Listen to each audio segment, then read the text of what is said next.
நான் ஒரு இடத்துல இருக்கேன், என்னுடைய தாய் ஒரு இடத்துல இருக்கா. இந்த தாயினுடைய அன்பை பரிபூரணமாக எடுக்க முடியாது. அதனால தான் என்ன பண்ணுவான்னா, இவளே தாயாக மாறி விடுவாள் அப்படின்னு பேர்.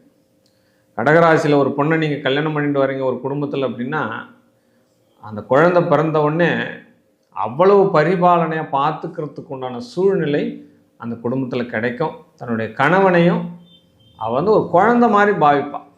ஆமாம், சைல்டு மாதிரி பார்த்துக்கிறதுல அவங்கள மீறி ஒன்றும் பெருசாக யாரும் இருக்க போகிறதில்ல. கண்டிப்பாக கடகராசியில் பிறந்தவர்களுக்கு தன்னுடைய வாழ்நாளில் அனைத்து யோகங்களும் கிடைக்கும், அதில் மாற்று கருத்தே கிடையாது.